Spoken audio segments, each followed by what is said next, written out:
230 километров разделяют Казань и Ульяновск. На автомобиле это расстояние можно преодолеть за 3,5 часа. На самолете за 15 минут.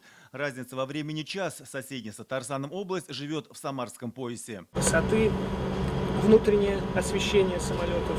Рабочая программа Рустама Минниханова начинается на площадке конструкторского бюро приборостроения. Предприятию 70 лет, оно входит в концерн Ростеха. Здесь выпускают приборы системы авионики для самолетов и вертолетов. Активно идет процесс импортозамещения. Раньше такая кнопка покупали мы в Америке за $600. Одна кнопка была. Сейчас стоимость кнопки порядка 15 тысяч рублей.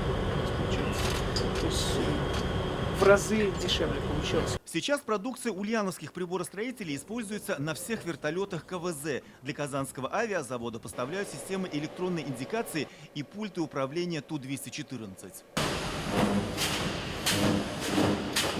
Это знаменитый Ульяновский автомобильный завод. С этих конвейеров вот уже 80 лет сходит легендарная буханка, советский внедорожник УАЗ. Рустаму Минниханову показывают новые разработки. Это малотоннажные грузовики «Арго», легковые грузопассажирские автомобили. Вот общий цех, склад, 3 линии. Следующей площадкой стал автодом. Предприятие уже 15 лет выпускает машины специального назначения для скорой помощи, перевозки детей, мини-автобусы и другие. Более 20 моделей.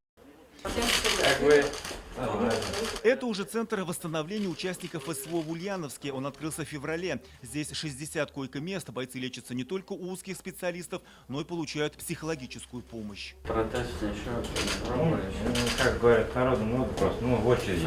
Просто это не успели. Да. Ульяновский центр первый в стране, созданный в системе соцзащиты населения, рассказывает губернатор Алексей Русских. Как отметил Рустам Минниханов, это своевременное решение – помогать нашим бойцам восстанавливать здоровье, обеспечивать им условия для комплексной реабилитации. Мы взяли на заметку опыт ульяновских коллег, подчеркнул раис Татарстана. Татарстан для нас это самый надежный, один из самых надежных и верных соседей. Последний раз Рустам Минниханов и Алексей Русских встречались в середине мая на полях Казань-форума. Здесь губернатор презентовал проект торгово-логистического канала «Средняя Волга, Каспийское море, Персидский залив». Он позволит напрямую доставлять грузы из портов регионов Поволжья до Индии. Азан приглашает мусульман на полуденный намаз. Это самая крупная мечеть в городе Лайли-Джамал. Вмещает до 1000 прихожан. Инициатор строительства – татарин Наиль Алимов. Проект мы рассматривали именно как шариф. Как это миниатюре у нас где-то внешне стал на него похож. В Ульяновской области проживают представители 12 национальностей. По итогам последней переписи татар в регионе 150 тысяч человек. Для них сегодня большой праздник. Рустам Минниханов и Алексей Русских открыли мечеть Лайли-Джамал. Отныне это священное место станет центром духовности, образования и общения прихожан. Каждый верующий мусульманин найдет здесь для себя утешение в сложные времена, поддержку и помощь.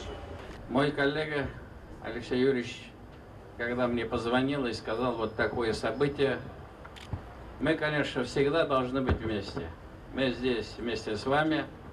Мы искренне благодарим всех бизнесменов, кто поддерживал, конечно, слова благодарности уважаемому губернатору, его команде. Самое прекрасное место выделено. Это очень важно. И вот такая поддержка, она будет служить единению всех людей, которые проживают в Ульяновской области. Татарстан и Ульяновская область – географически соседи. У регионов много общих интересов и в экономике, и в культуре. Радик Фархулин, Марат Сидгараев, ТНВ, Ульяновская область.